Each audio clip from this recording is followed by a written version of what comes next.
All right, a little bit delayed, but here we are with the solution and results presentation for NCPC 2020. And let's see. My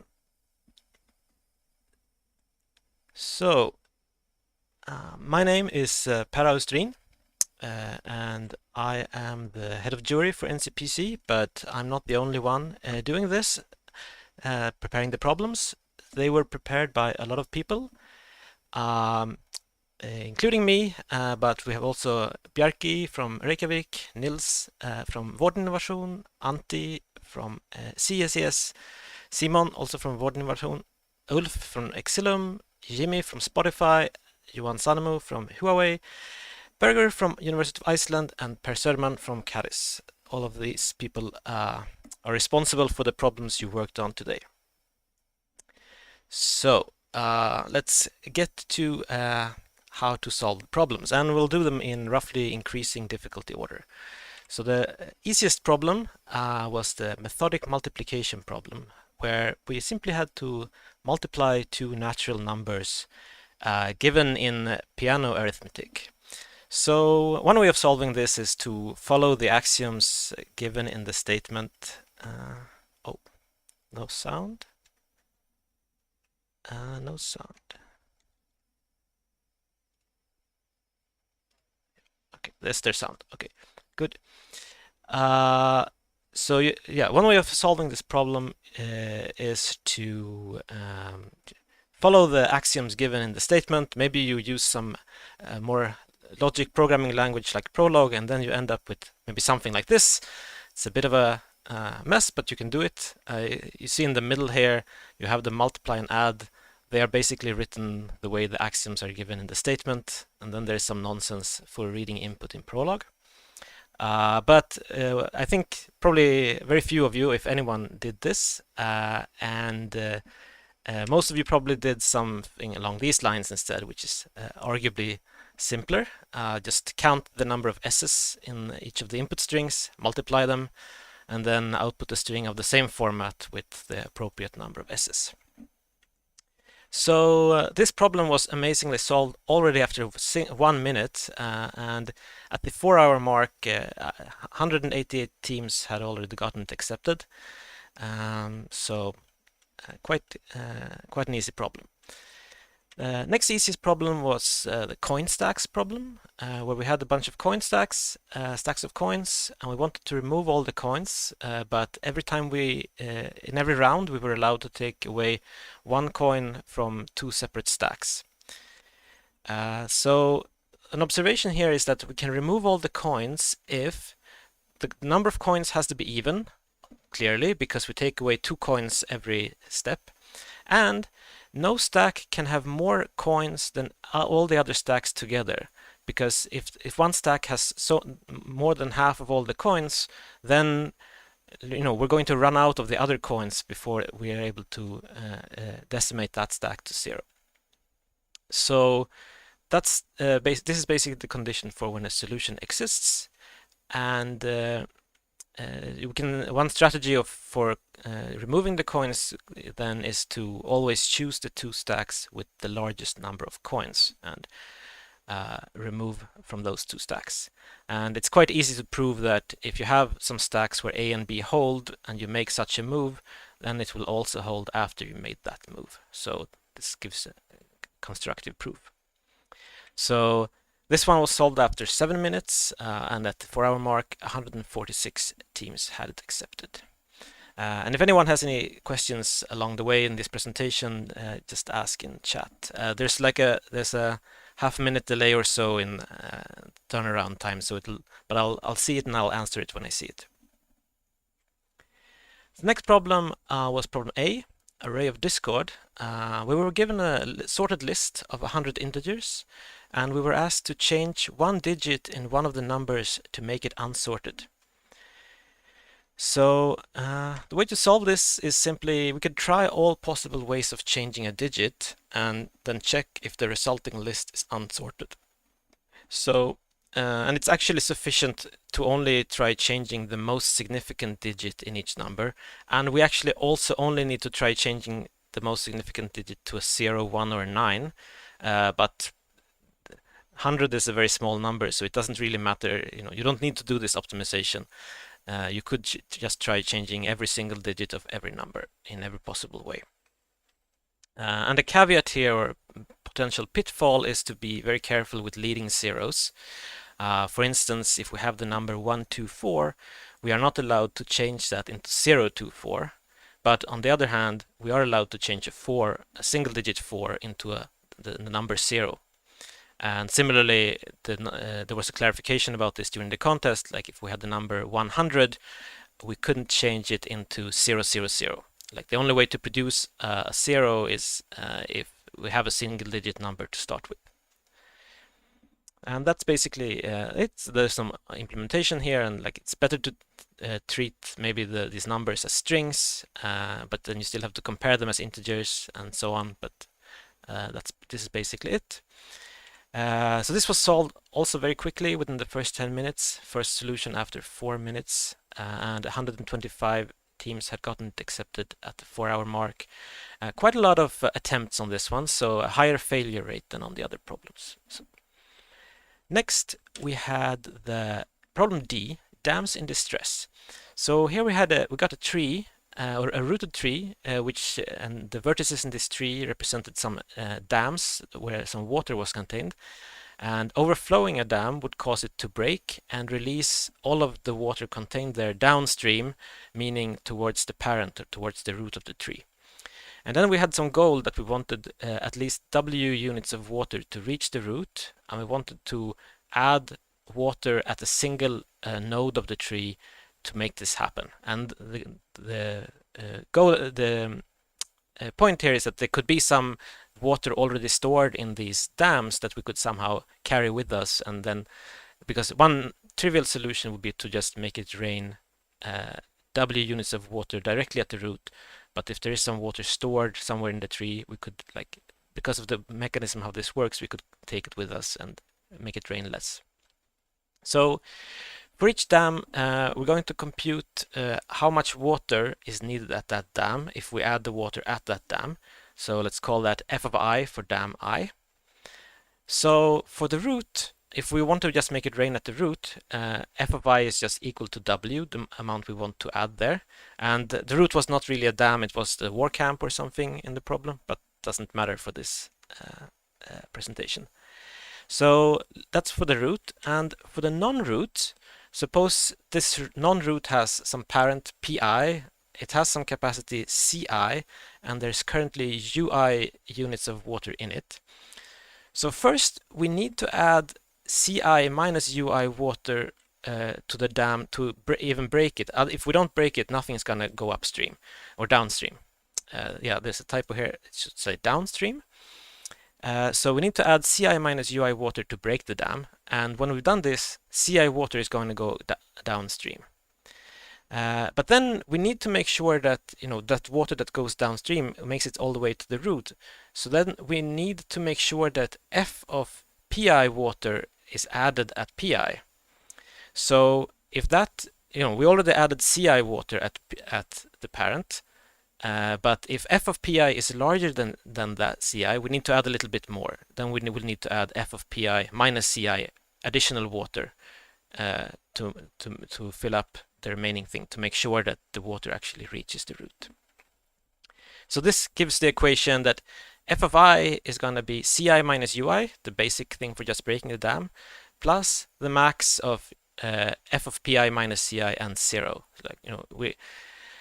And this is the if f of Pi is more than Ci, then we need to add a little bit more. So then we can simply compute these values in linear time. We compute them in top-down order in the tree so that we know what f of Pi is when we are computing f of I, and then we simply check what's the minimum value of f of I for all the nodes. So this one took a while to get solved. It was first solved after 32 minutes, but 90 teams had solved it at the 4-hour mark. So There was a statement was a bit long, and it maybe took a bit of time to digest the problem, but once one understood the problem, it wasn't that hard. It was kind of approachable. Right, moving forward to problem G, Gig Combinatorics. So here we were given a sequence of up to a million digits, or like ones, twos, and threes, and we wanted to count how many subsequences of this sequence had the form starting with a 1 and some number of 2s, at least 1, 2, but maybe more, and then ending with a 3. So either 1, 2, 3, 1, 2, 2, 3, 1, 2, 2, 2, 2, 2, 3, and so on. So matching the regular expression 1, 2 plus 3. So we want to count these subsequences. Here's how we do it. First, just let ones of I be the number of ones up to position I in the sequence. So we go through the sequence in order, and we just keep a tally of how many ones have we seen so far. That's like how many starting positions there are, possible starting positions there are. And then let P of I be the number of sequences of the form starting with a 1 and then some number of 2s on the first I digits. So this is like a partial sequence of the type we're looking for, having everything except that ending digit. And so then we can compute what this P of I is at every I. If the ith digit is equal to a 2, then P of I is going to be equal to twice P of I minus 1 plus ones of I. And this is because we can take any sequence of the form 1, 2 plus on the first I minus 1 digit, and then either add or not add the 2 in position I there. So that's the 2 times P of I minus 1. Or we can start a completely new sequence of the form 1, 2 plus here, which then the number of ways of doing this is then equal to ones of I. So the ones of I is counting the number of such sequences where the 2 at position I is the only 2 in the sequence, and the first term is counting those where there was some other 2 before. And then if ith digit is not a 2, then P of I is simply equal to P of I minus 1. So the final answer that we're looking for is then simply going to be the sum of P of I over all the positions I in the sequence where we have a 3. So we simply compute this from left to right, calculate these ones of I and P of I, and add up what the value of P of I is every time we see a 3. So the time complexity for this is linear, just a linear sweep through the sequence. And this was solved very quickly, already after 4 minutes. So this is a type of combinatorial problem which is probably very easy if you're good with combinatorics, but maybe still, in general, a bit more challenging than the other problems we talked about previously. So there were only 78 accepted submissions at the 4-hour mark. Okay, moving on to problem J, joining flows. So we're given up to 10 faucets, and these faucets have produced chocolate at different temperatures, and they have some adjustable flow levels. So the flow at faucet I could be between some value AI and some value BI. And then we want to determine if these faucets, like by adjusting the flow level of them, we can combine them to produce chocolate at a specific flow level and temperature level. So first, an easy check is that the desired flow what you want to get is at least the minimum possible flow and at most the maximum possible flow, because each faucet had a lower bound and an upper bound for how much you could put through it. So we can we add up those lower bounds, we get the minimum possible flow. We add up the upper bounds, we get the maximum possible flow. So we can first check that we're at least within this range. But then we have to check that we can achieve the temperature as well. And the way to do this is to first we can find the smallest possible temperature at the desired flow level. So to do this, we first note that we need to use AI flow from each faucet, where AI is the lower bound on how much flow there can be in faucet I. So we need to use that much flow from each faucet. We don't have a choice in that. But after that, we should greedily fill up the remaining desired flow using the lowest temperature faucets. So like we should fill up the remaining flow first using the faucet with the smallest temperature, then the one with the second smallest temperature, and so on. So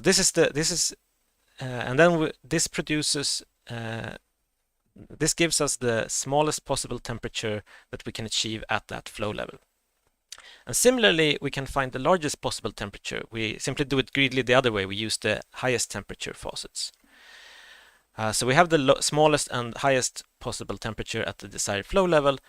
And this problem is very nice and convex. So if the desired temperature is within this range between the smallest and the largest, then it can be achieved. There is a way of adjusting the faucets. Because this problem is nice and continuous, we can achieve everything between the smallest and largest possible flow level. And so time complexity here becomes O of k per query. There were like a lot of these queries, 100,000 or so, I believe, in the problem. One can also actually, now k was 10, so this is perfectly fine. But if k was larger, one can also do this a bit quicker in logarithmic time per query. But this was not necessary to solve the problem. So this one took a little while to get solved, but it was solved in the first hour still, after 44 minutes, and 46 teams had gotten it accepted at the 4-hour mark. All right, so then we have problem F, film critics. So here there's one movie and n film critics, and each of these critics have some opinions, numeric scores, x1 to xn, of how good this movie is. And the way this reviewing works is very peculiar. They review the movie one critic at a time, and if the current average review score of the movie exceeds the reviewer's opinion, they will simply say that it's overrated and just give it a score of 0, the minimum possible score. But conversely, like if the current average is at most if their opinion is at least as large as the current review average, they will think it's a bit underrated, and they will just give it the glowing maximum possible score of m. And now, so exactly what review score the final review score ends up being, the average ends up being, will depend on which order the critics review the movie in. So we are tasked to find an order of the critics such that the film ends up getting exactly some specified average score of k over n. So some initial observations here, each review is either positive or negative. There's no, each reviewer just does one of two things. It either gives it the max score or the min score. So let's refer to this as a positive or a negative review. And if there are p positive reviews, then the final average is going to end up being p times m over n. So this means that this number k, this review score is supposed to be k over n. It's going to end up being p times m over n. So this number k must be divisible by m, otherwise there's no way of doing this. And furthermore, we need exactly p equals k over m many positive reviews. So we know exactly how many of the reviews should be positive and how many should be negative. And small interruption, I'm just breaking back because I see a question in the chat about solving the previous problem, J, with linear programming. And I saw a few people trying to do that, but I didn't see anyone actually succeed. So in theory, it should be possible.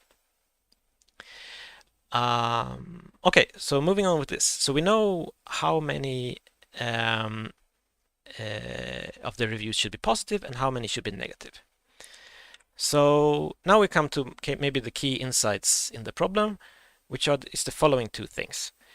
First, we may assume that the positive reviews will come from the reviewers with the p highest opinions of the movie, and the negative reviews will come from the remaining ones, the n minus p people with the lowest opinion of the movie. And this is kind of easy to show by an exchange argument. If you have a solution where this is not happening, you can swap reviewers around and make sure that the solution has this property. So if there is a solution, there's always a solution with this property. And even further, we can assume that the positive reviewers are going to come in increasing order of xi. So let's say we're trying to get p equals 10 positive reviews. Then we know that the positive reviews will come from the 10 largest values, the 10 largest xi's, and we know that they will come in order, so that like the 10th largest value will come first of these, then the 9th, and so on, and finally the largest xi value will be the last of these. So we know exactly which order these will come in, and similarly the negative reviews are going to end up coming in decreasing order. We should use the one of the ones that are supposed to give a negative review. We should take the ones that have the largest xi first. And again, this is also something that one can show with an exchange argument, that if given any solution, you can transform it into a solution which has this property. So there's always a solution with this property if a solution exists at all. All right, so that's very nice, because this gives us a way to solve the problem. So now we just build the answer iteratively. We add reviewer after reviewer to our final answer. And each iteration, we have we have two different candidates. Either we are going to pick the lowest remaining xi from among the p largest ones, the ones that are supposed to give a positive review, or we pick the largest remaining xi from among the ones that are supposed to give a negative review. So they're basically two candidates.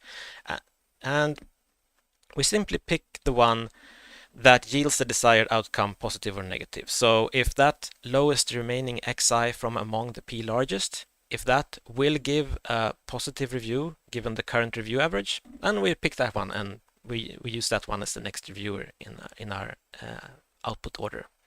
And similarly, if the largest remaining among the p n minus p smallest gives a negative review, that's what we want, then we use that one. And if both give the desired outcome, it doesn't matter which one we pick, because picking either one is never going to ruin things and make the other one invalid. Like, we can pick them, if both are valid, we can pick them in any order. So we simply do this. It can happen that there is no such choice, and then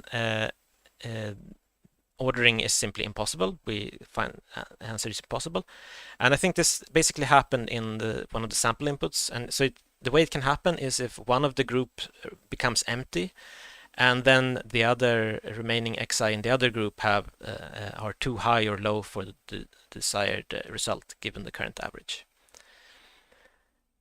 Okay, so basically this is what we do. If we implement this time complexity of n log n for sorting the xi's, because we want to find the largest and the smallest ones.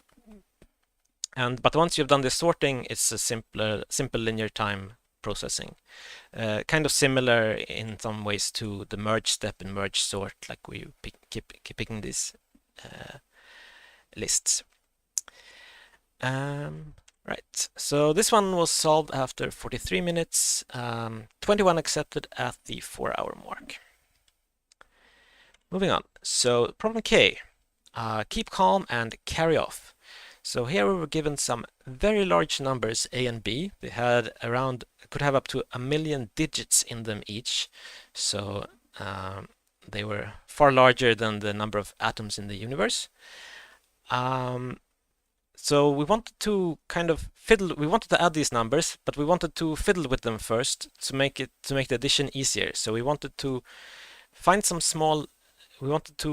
smallest non-negative integer x, such that if we added x to A and subtracted x from B, then the resulting numbers could be added without a carry. Or we could do it the other way around, subtracting x from A and adding x to B. So first, let's make two simplifying assumptions, namely that A and B always have the same number of digits. If they don't, we can kind of pad them with zeros. And second, let's also assume that we're always trying to add to the first integer. We're always trying to add x to A and subtract x from B. We ignore the other option of subtracting x from A. So we're gonna, if we can solve this, we can solve the problem. We just have to try both options. We flip the roles of A and B and pick the best one. Okay, so this is what we're gonna do. So when does a carry happen? Well, a carry happens if in the ith position in the numbers, the digits ai of the number A and bi of the number B, if these two digits together exceed 10, there is a carry happening in the ith position. So this is something we kind of are trying to eliminate with this x. So we're going to have to increment the ai and simultaneously decrement the bi modulo 10 until there's no longer a carry. And I see a question in the chat about whether the presentation of the results will be available later, and yes, they will. I'll put them up on YouTube later this evening or so. Okay, so we're gonna have to increment AI and decrement BI until there's no longer a carry, and the carry stops happening when AI turns into 0. So when you bump AI over 9. So when you when AI turns into 0, that is when we add. This is a typo. It should say 10 minus AI. So we should add 10 minus AI to the ith digit, and then AI will turn to 0, and then there will no longer be a carry in this position. And if this digit position I, where we're doing this, is the leftmost of all the digits causing a carry, then turning this digit to 0 will also turn all the remaining digits to the right to 0, and so that will get rid of any carries that were there. So basically, this will get rid of, this will almost, we'll see why it's only almost, but this will in principle get rid of all the carries. So we just look at the leftmost carry. We know we have to add 10, make sure we add 10 minus AI there, and then the rest will turn to 0. So once we do this, this lets us compute what the value of A plus X will be pretty easily. And then we can subtract A from this to get the value of X.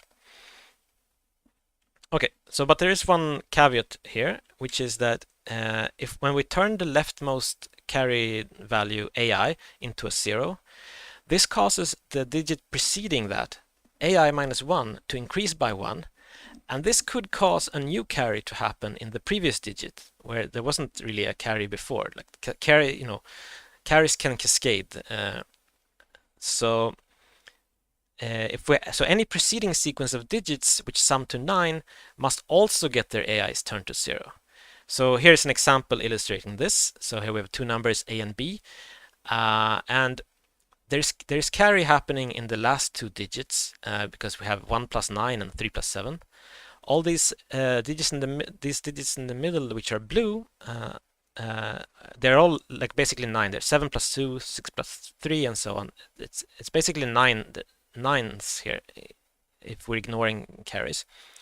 So we're gonna find that okay, we need the leftmost carry is this 1 plus 9 in the second last digit. So we're gonna fix that, but then that's in turn gonna cause a ripple throughout this blue segment. So we're gonna have to add one.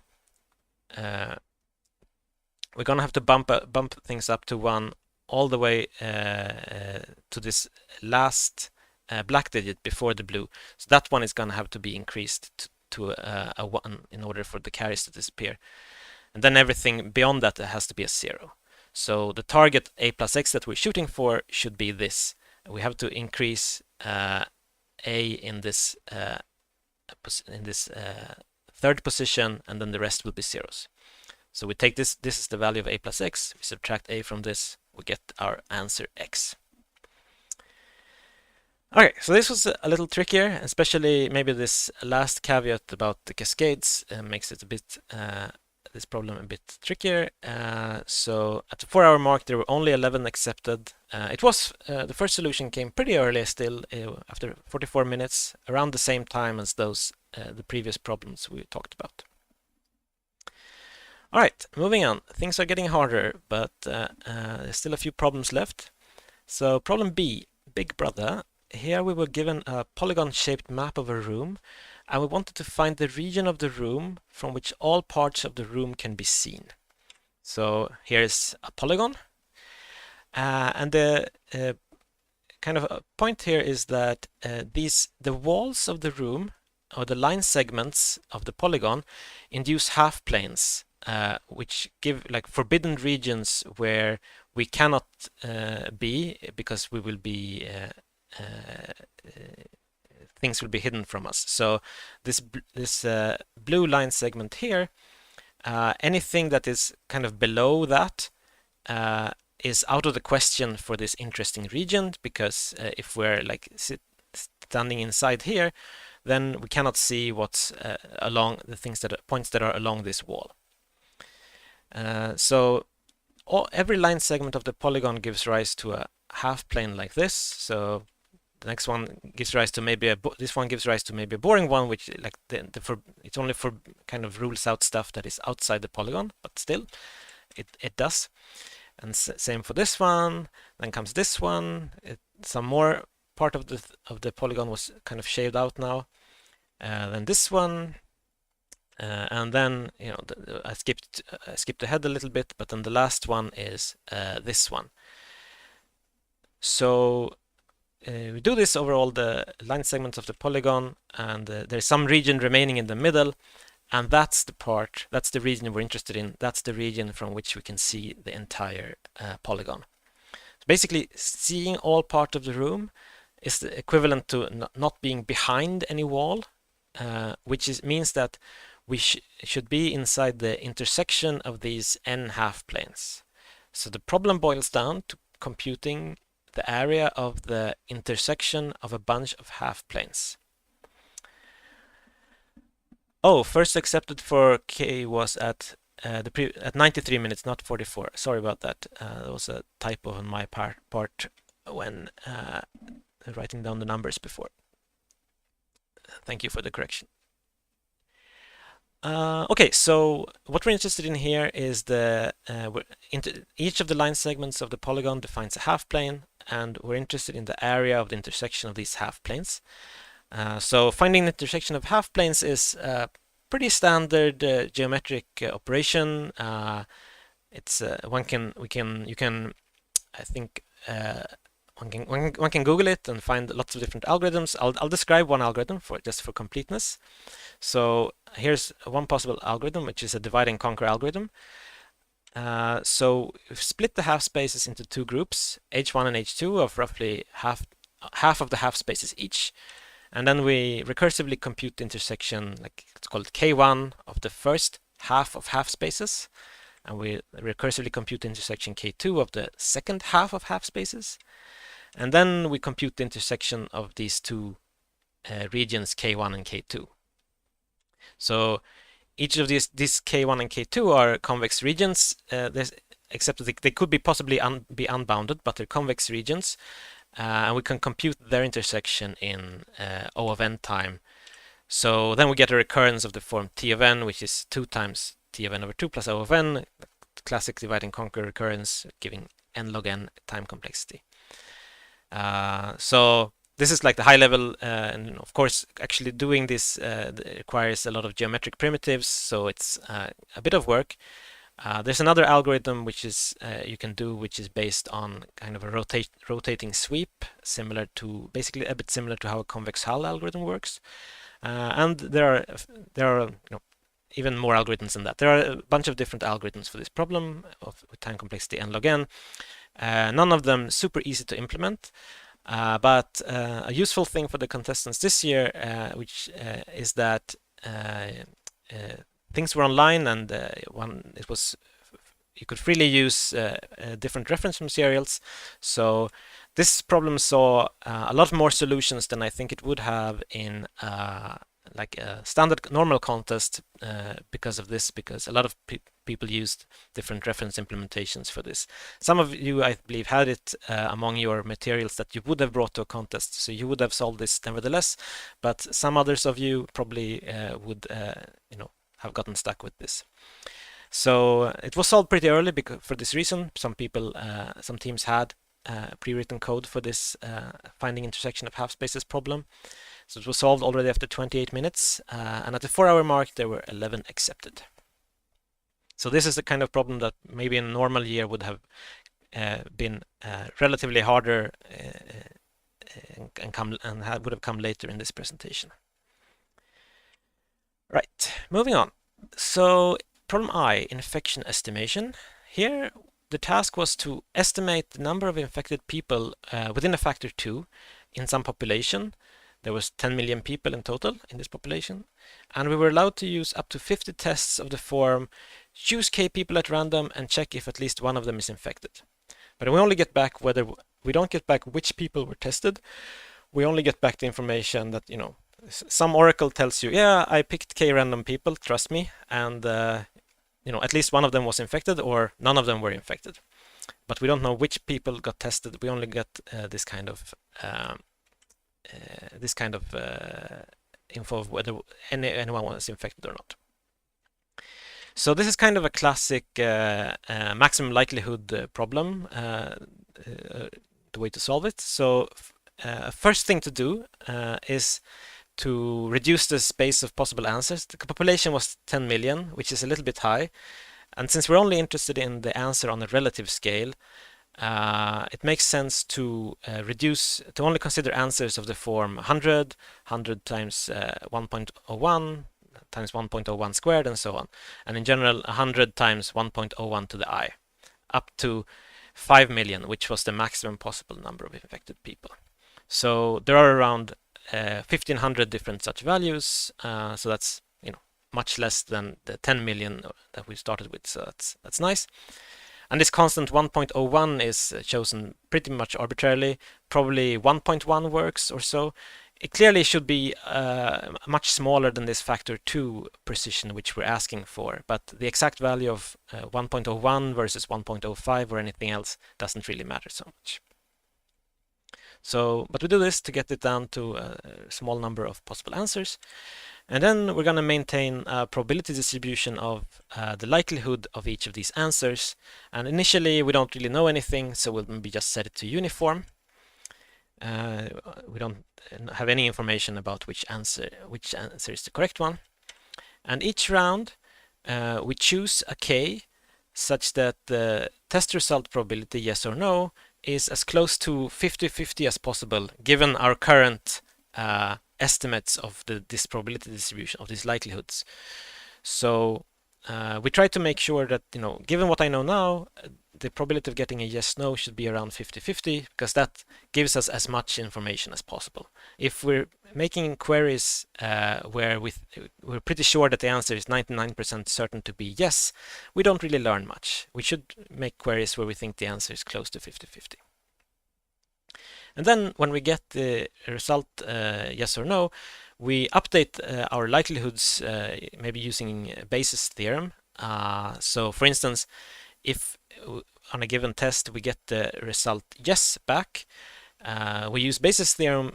We know that the probability of infected being some number t conditioned on the answer, the query result being yes, can be written in this form. It's the probability that the answer is yes, given that the number of infected is t, and that's a quantity that you can compute using some combinatorics. It's some binomial coefficients divided by each other.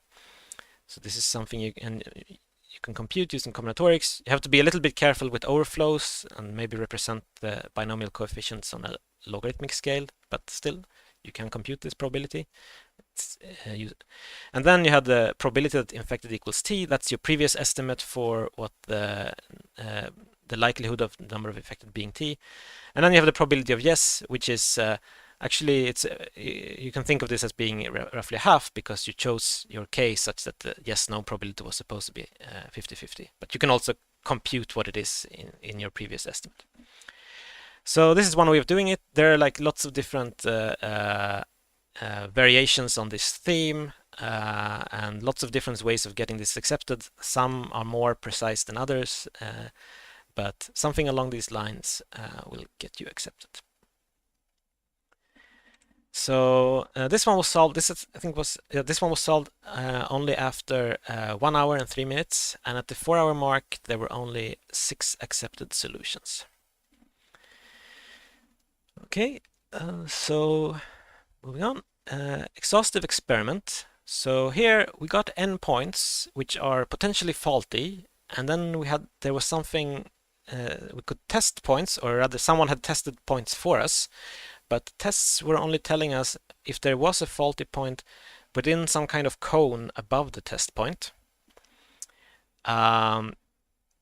Given the test results, the question is what the minimum possible number of faulty points is that could give rise to test results. And I see this question about problem I, about how tight the number of queries is, whether it can be solved with 40 queries. And the answer is I'm not completely sure. It's pretty hard to say. I think it's going to be solved with 40 queries. It's not particularly tight. The best solutions that we have with 50 queries, they fail maybe 5 times in 10,000 runs or so. So they have very low failure probability of running outside the requested tolerance. So they would probably work pretty well with 40 queries also, but then they would have a slightly higher failure probability. So, but I think it would probably work, but the problem would be a little bit less reliable with 40 queries. All right, returning to this exhaustive experiment. So here's a picture of some example. We have some points here, and we know that a test at these 2 points in the top right quadrant gave a positive result. This one gave a negative result, and these ones, other 2 we didn't test. I wrote question mark. I think there were dashes in the statement, but same thing. So first thing to do in this problem is to simplify the geometry. Okay, and maybe the first thing before we simplify the geometry is I show you these cones. So the cones were like this. So basically, this says that if we make a test at the question mark here, then even if one of these other 2 points are faulty, that's going to give rise to a positive result. So here's how we simplify the geometry. We're gonna first scale the x coordinates by 2, and then we're gonna rotate 45 degrees. And the reason we're scaling the x coordinate by 2 is that these cones they expand by 1 in the x direction every 2 steps in the y direction. So if we scale things up by 2 in the x direction, it looks like this. These lines that were before at some angle, they're now at a very nice 45-degree angle. So then we rotate it 45 degrees, and now this is very nice because this cone of points that was initially this thing now becomes a very nice quadrant. It's simply the points that affect this question mark here are simply the points above and to the right of this little question mark. So basically once we have things in this form, we've basically gotten rid of the geometry. This is almost not a geometry problem anymore. So that's nice. So here is then how we solve it after we have rotated. So first we deal with these negative tests, and the negative tests basically say that nothing in the upper right quadrant of a negative test can be faulty. So what we're going to do is we're going to sweep the points from left to right, and we're going to maintain the smallest y coordinate of any negative points that we have seen so far. So we start with this leftmost point, which happens to be an n.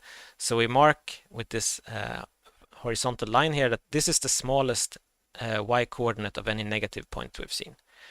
And then we move on. The next one is a p, we don't care. The next one is a p, we don't care. Next one, don't care. And then we get to the last one, and we see that this one is above this horizontal line. That means that, it was in the input, it was a question mark, but that means that we know that it must also be a negative test result, because if this was not a negative test, if this was not a negative, if a test made here would not have been negative, then the test at the original n could not have been negative. So we do this, and anytime we see a point above the current minimum, above this horizontal line, that point must also be negative. And if that point was marked P in the input as a positive test result, then the answer is impossible, and we can just answer impossible and stop. But so this will have the effect of converting some of the question marks into n's that they couldn't be leaky, and also it can have the effect of figuring out that there's no solution if we find any P above like that. Okay, so then this takes care of the negative tests. So then we have to find the smallest possible number of positive points that could explain the answer, and this we do in a greedy way. So now we're going to sweep from, instead of left to right, we're going to sweep from right to left. And we're going to maintain two things. We're going to maintain the maximum y-coordinate of any faulty point, and the maximum y-coordinate of any potentially faulty points, a point that we could make faulty, if it would help us explain some observations later. So here's how this is going to work. So first we start with this rightmost point. Well, this one is an n. We deduced in the previous phase that this one is an n, so it can't, that one cannot be faulty. So we skip over these. Then we get to this one. It's a p, and there was we didn't see any potentially faulty points to the right of this p. So that one has to be faulty. There's no other way about it. And then we draw this blue horizontal line here, indicating that this is the smallest y, or the largest y coordinate of any faulty point so far. And then we proceed. We get to the next p, which is this one, and that one is above the previous line. The previous line was down here, and we get to the next one. It's above the previous line, so that one also has to be faulty. There's no faulty point above and to the left of that point, or to the right of that point. So that one also has to be faulty. But now we update. We update with the blue line is because now there is a faulty point already up here, and we get the next one, and this one is positive. But we see that this one is already explained now by actually either of these two, but in particular the one which has the one that faulty point so far with the maximum y coordinate. So that one is already explained by that. So that one doesn't have to have been faulty.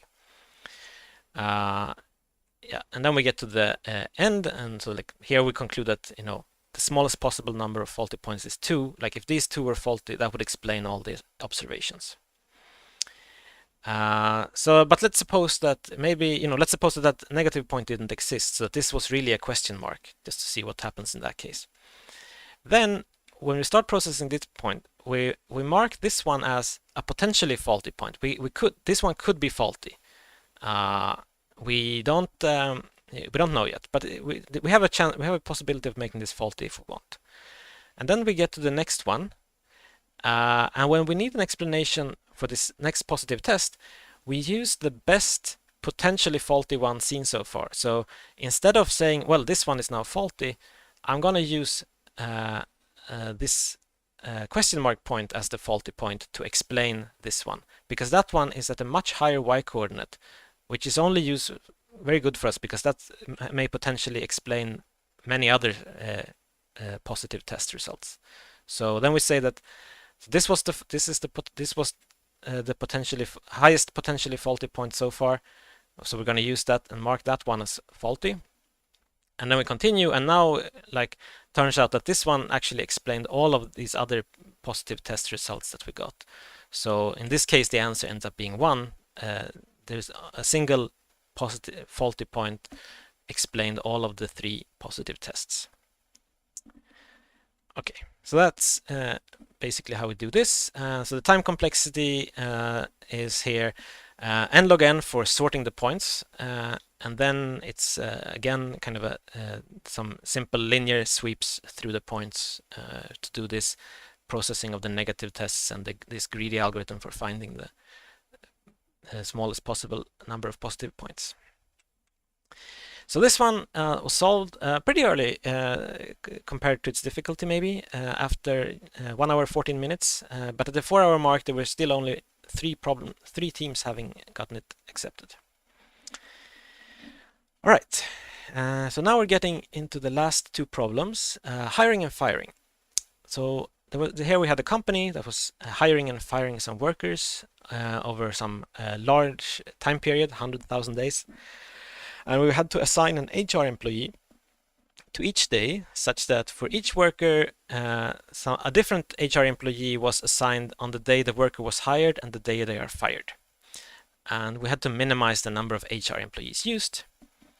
And if you have anyone who has some experience in graph theory, probably kind of see that there's some graph hiding here, and these hirings, firings form a graph. Each day in this graph is a vertex, and each worker is an edge between the day the worker is hired and the day they are fired. And what we seek is the chromatic number of this graph. We want to assigning these HR employees is the same as finding a graph coloring of the graph with a small number of colors. Unfortunately, graph coloring is an NP-hard problem in general, and it's even NP-hard in planar graphs. But so it has to be something special about these graphs in this problem. So the key to solving this problem is to take a closer look and understand what the graphs in this problem look like. So let's mark the days on a timeline. So each of these little dots here is now one of the days. And then we draw an arc for each worker from the day they are hired to the day they are fired.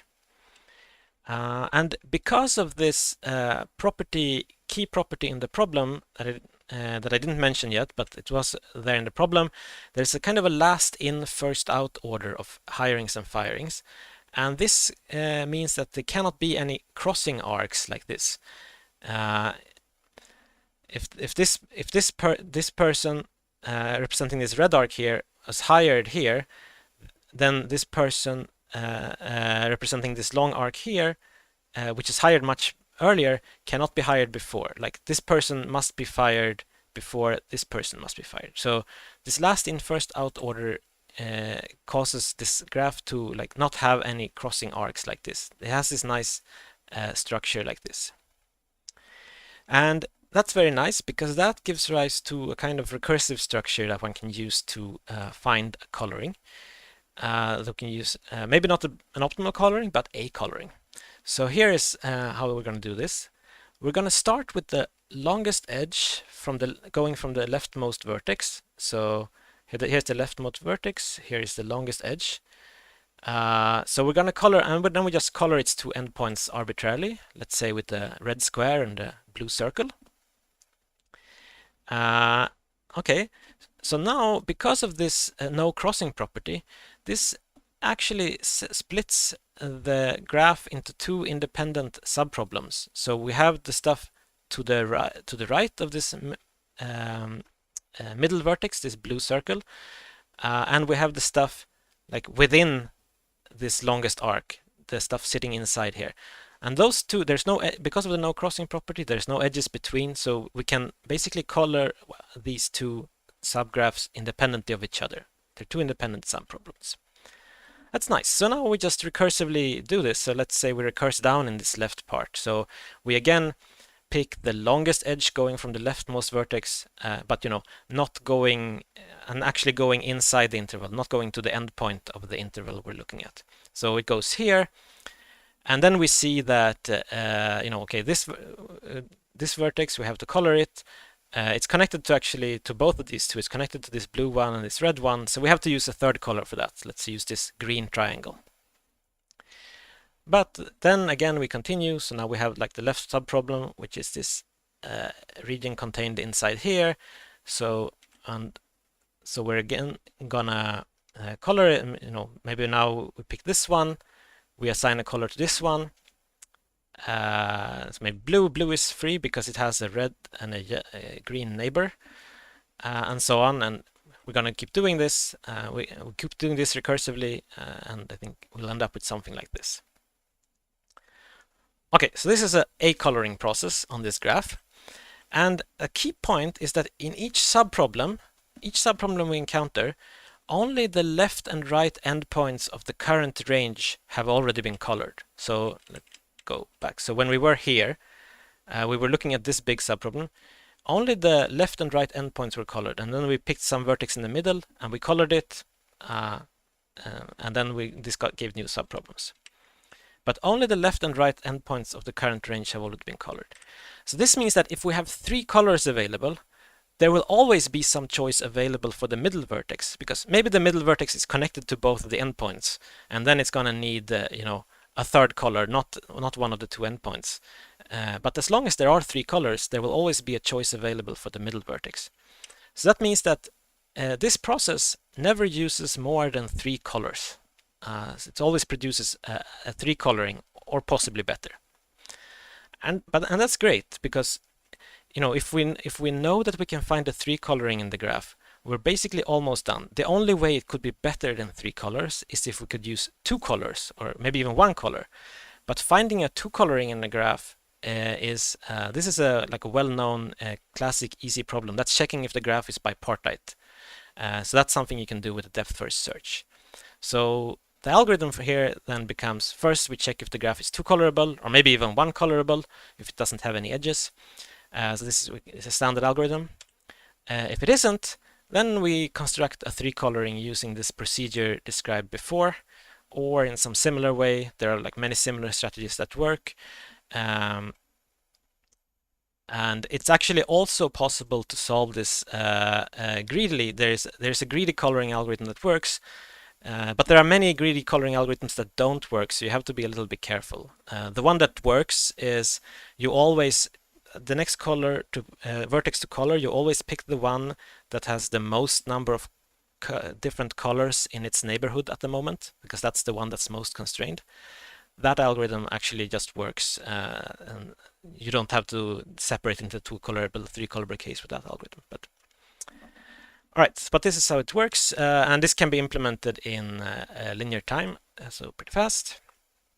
And so at the 4-hour mark, this problem was still unsolved with 22 submissions, but no solutions. There were a few submissions in the last hour, so we'll see shortly whether any of them succeeded. Last but not least is the problem L, language survey.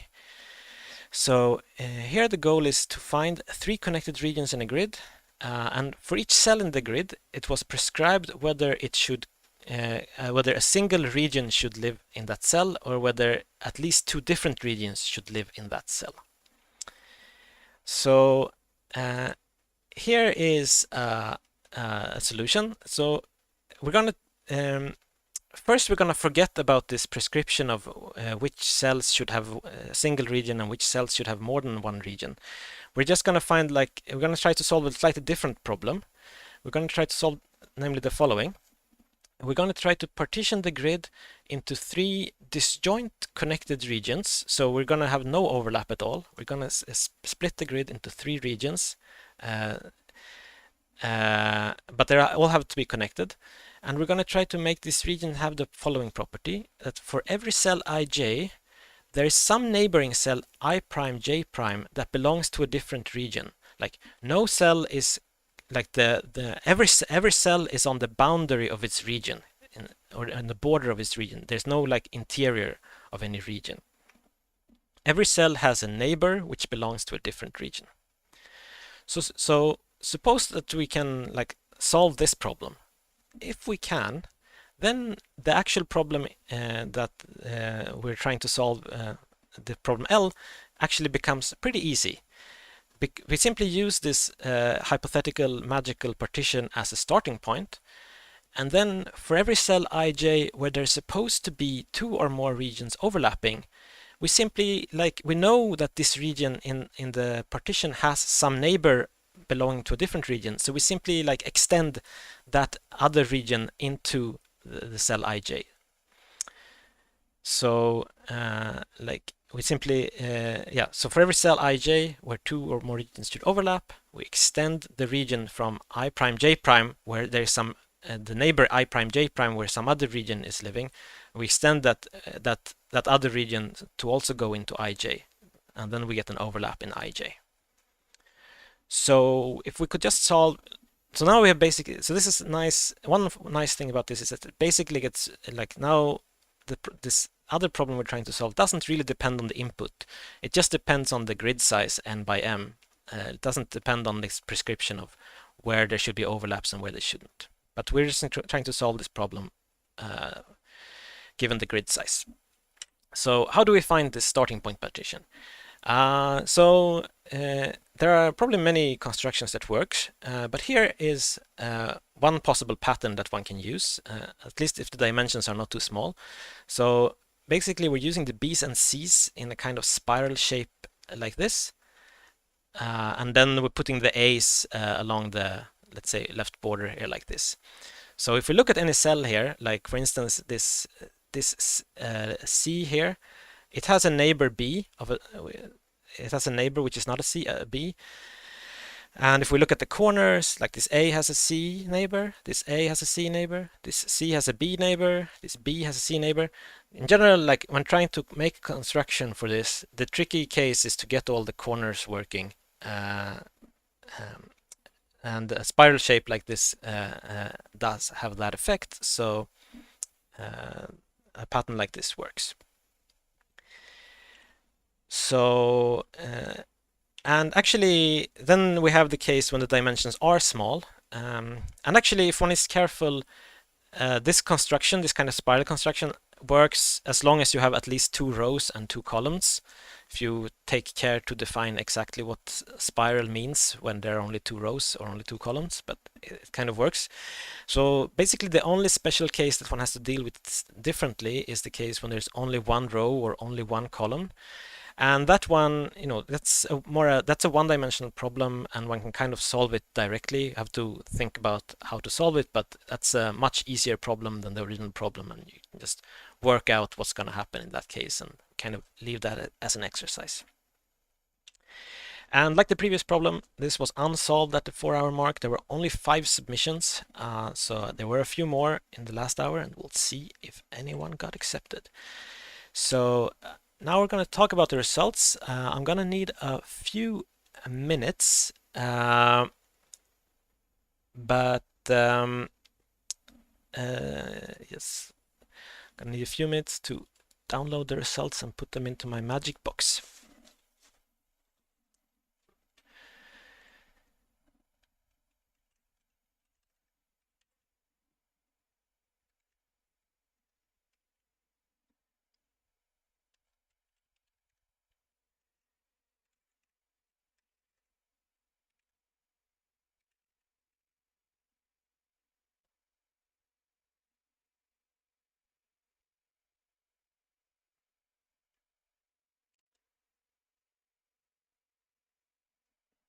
All right, let's see.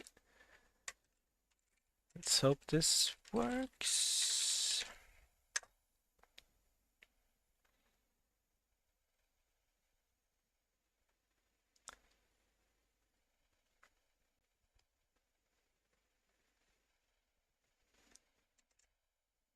All right, I think it's gonna work. Let's switch over.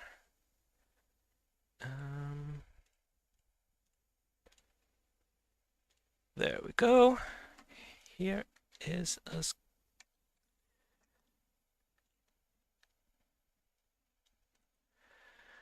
all right, so what we see here is the scoreboard as it was at the 4-hour mark, and some of these submissions here are yellow, and I apologize to any colorblind people. I did not write this software, but there's some. You can see some of these submissions. If you're not colorblind, you can see that some of these submissions are yellow.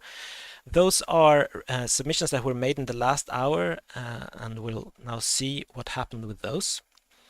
But before we see who actually won, we're gonna go down a little bit and see what happens. Gonna do this in a bottom-up fashion.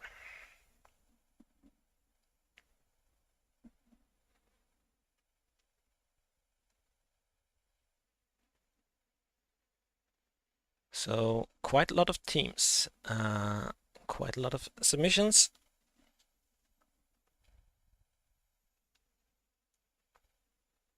And yeah, so I'm gonna try to narrate this a little bit, and I'm probably going to botch quite a few team names, so I apologize in advance for my mock Danish, mock Norwegian, and so on.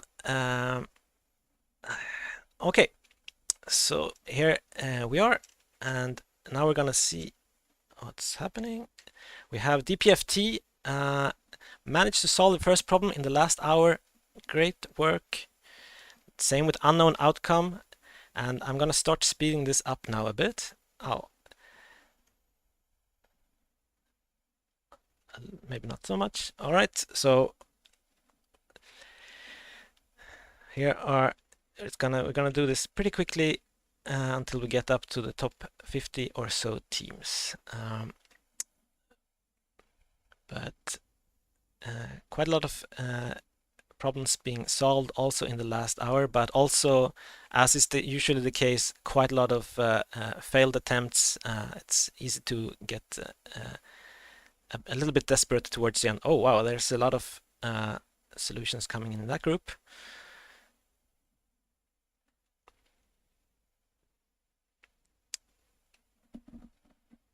And great. Now we're up to the teams who had 3 problems solved before the 4-hour mark.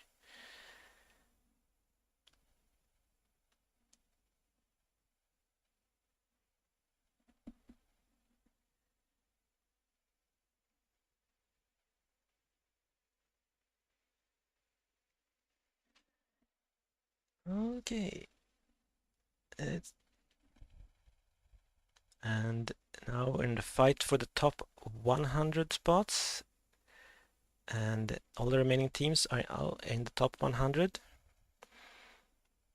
And I'm gonna start slowing this down a little bit now. Stack Overflow, Bug Repellent, Autobots Assembler, I don't know, X41, Bogus Sort, 17 words per minute. That's not a lot of words per minute actually. Sage, Net Company 2, Runtime Error Terror. Got it. ASDF. Great. I have no idea.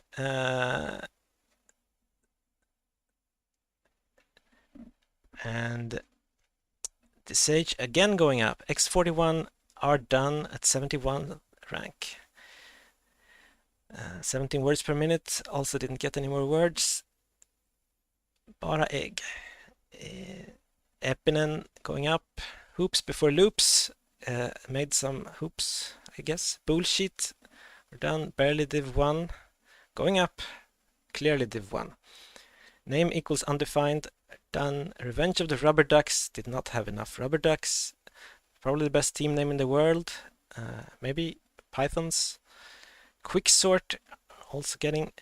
And here we have Bara Egg. And we're gonna pause briefly here because Bara Egg are the Icelandic student champions. They're the top among the ICPC eligible teams in Iceland. All right, good work, congratulations. Going further to Vimsalabim, Epinen are done, Barely Div 1, KTU, Mutant Ninja Coders, Tykkipeli, Math Old Boys, got too old, Dream Deem, going up, some kind of smiley, Off by 2, probably the best team name in the world, yeah, maybe. Pythons, done, KTU, Import Win, 3 Nerder och 1 soon to be. Rindelene. Team slightly above average, going way above the average. SP3D, the Dogecoin miners, my favorite team. Die Hard Format Activates, getting one. Fatal Error, got something. Great, not too many fatal errors. Count-out Euler, Exponential Fenwick are done. Senior Initiative, showing that the seniors can still do it. Quicksort, Vimsalabim are done. Dreamdeem are done, and we pause here because Dreamdeem are the Estonian student champions. Congratulations to you. Well done. All right, probably the best team name in the world are next. They're now done. Off by 2, Rindelena, slightly above average. I guess that is above average, indeed. Hackstreet Boys, the Format Activist, Floor Euler, Boys going up. Fatal Error. No more. Everything was error. Senior initiatives done. 5 engineers. Had a lot of 5 engineers going up. Max Min Age from Uppsala. Getting one more. Excellent. Ballondyrene and the bowling ball pins going up. Bohemian Troika jams. Getting some jams in the last hour. Excellent. Hope it passes. Didn't pass. Unfortunately, IOIs going up. BOIs are done, so apparently the IOIs are better than the BOIs. I guess that makes sense. But the BOIs are the Norwegian student champions. So great work. And now we're in the top 20. Sorry, I can't read. 5 engineers are also done, and to the team, I apologize for the lack of the euro sign between 5 and engineers. I've seen it. This program doesn't render UTF-8 very well. But the 5 euro engineers are the Lithuanian student champions. Great work. This is the first time that Lithuania is in the contest, and so yeah, great work. Going on. Max Min Age are done. The bowling ball pins are done. The rainbow Unicode characters trying hard on Age but not getting it. The Troika jams are done. Balmer's Peak and Frexen going up. Adlis will have one more. The hookup table hooking up with the solution. The easy peasy. Is it easy peasy? No. It's they didn't get it. And then the thing that I can't pronounce, Lakeri. And now the IOIs from the University of Oslo, they're done. Now we're at the Balloon Wizards. Now we're gonna take it even slower at these last 10 spaces. The Balloon Wizards didn't get there. Then we get to Balmer's Peak, Union Frexen. Have one pending submission on problem I. So let's see what happened. Oh, they didn't get it. Still 9th place, great work. And now we see that there are a few teams with no pending submissions. We have these guys at from Alto at 8th place. We have the hookup table from Lund University at 7th place, and they are furthermore the Swedish student champions. Great work, guys. 7th place, Swedish student champions. Moving upwards, we get to the floor is made of Java. And they don't have any more submissions, but they are the Danish student champions. So excellent work, excellent work. All right, so now we're in the top 5, and we see that 4 of these teams still have some pending submissions. So there might still be some things happening on this scoreboard. We start with Sin City. They have submissions on both E and I. Let's see if they got E working. And it did, moving them up to 3rd place. Great. Now then we have Lakeri, and they don't have any more submissions, so they end up in 5th place. Then we have Reykjavik University, Team 1. They have pending submission on K. The keep calm and carry off problem. So let's see what happens with that one. And they get it! Overtaking Sin City. Sin City is back down to 4. So, but Sin City still has a submission on problem I. So can they answer back and move up? That will put them up at 2nd place. Let's see. No, unfortunately, it didn't get I working. Tried to the very end, but still, Sin City are the Nordic student champions and the Finnish student champion. Sin City was the best ICPC eligible team among all of the teams here. So it's definitely a team to look out for in the Northwestern European Regional Contest. That's the next contest after this one. All right, so now we're in the top 3, and we already know what the third place is. It's Reykjavik University, Team 1. Excellent work. 10 problems solved, 800 penalty minutes. So now there are only 2 teams left. We have ID Kapana from Umeå, and we have Gamle Bamsene from the University of Copenhagen. Gamle Bamsene has 2 problems left, E and H. And ID Kapana only has submissions on H. And remember, H is this hiring and firing, this graph coloring problem that nobody had solved before the break. And I don't think anybody below had solved it either. So we'll see now if anybody actually solved it. But we'll start with Gamle Bamsene's work on problem E. So let's see. And they get it, getting up in first place.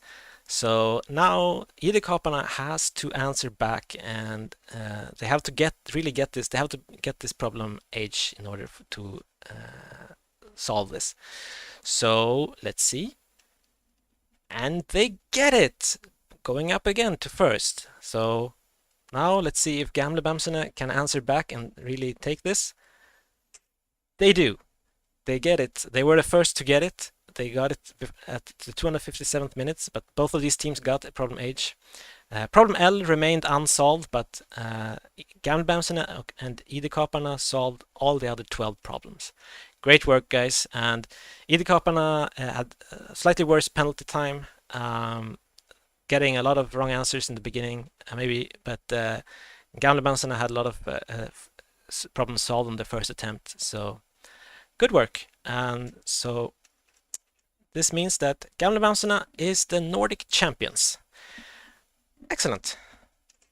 And that concludes our programming for the day. That were the solutions, and those were the results. I'm going to end this stream now, and the feed will go up sometime later today or tomorrow, like the archived version of this, so you can watch it whenever you want to, again and again and again. Thanks for participating, everyone, and hope you had a good time. Well, goodbye.